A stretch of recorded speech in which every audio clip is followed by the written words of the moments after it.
Little Red Riding Hood. Far beyond the deep forest where dewdrops sparkle on the meadows and birds sing in the treetops, stood a small cottage. A little girl lived there, wearing a red cloak with a hood that her beloved grandmother had sewn for her.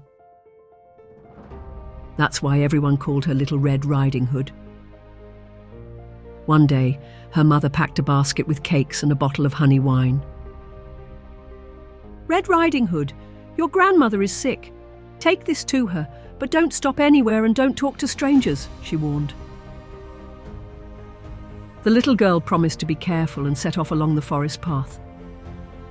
The forest was quiet and magical. Sunbeams danced through the leaves, and now and then, a little rabbit hopped by. But suddenly, a big grey wolf peeked out from the bushes. "Where are you going, little girl?" he asked in a sweet voice. Red Riding Hood stopped.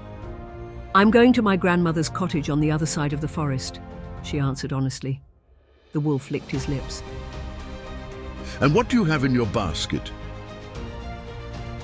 "Cakes and honey wine, so Grandma gets better," said Red Riding Hood. The wolf thought for a moment. "You know what would make her even happier? Beautiful flowers. Look, there are so many daisies under that tree." Red Riding Hood looked and clapped her hands.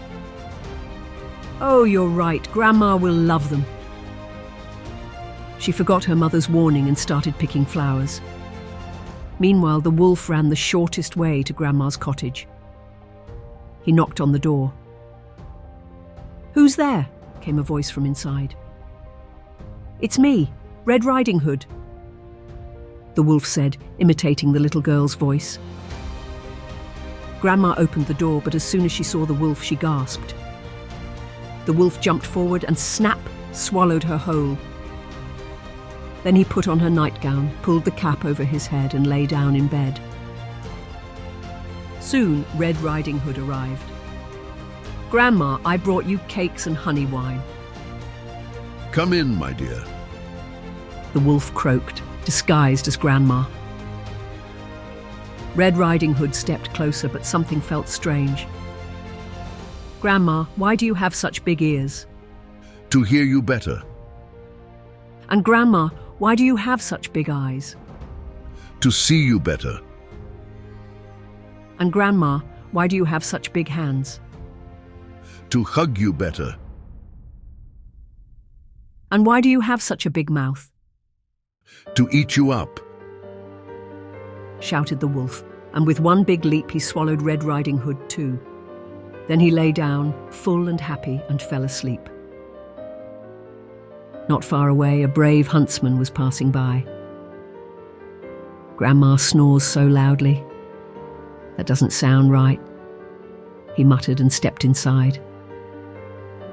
When he saw the sleeping wolf with a huge belly, he knew what had happened.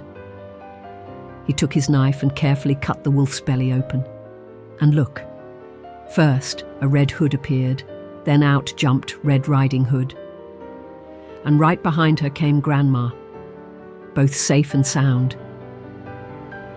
Together they filled the wolf's belly with heavy stones and sewed it back up. When the wolf woke up, he felt terribly heavy. "What's this?" He stumbled, felt very thirsty, and dragged himself to the well. But when he leaned over, the heavy stones pulled him down. With a big splash, he disappeared under the water. Grandma, Red Riding Hood, and the huntsman laughed with joy. Red Riding Hood got a delicious cake. Grandma got better. And the wolf never bothered anyone again. From that day on, Red Riding Hood remembered never to trust strangers and always to listen to her mother. And the next time she visited Grandma, she didn't stop along the way and made sure to arrive safely.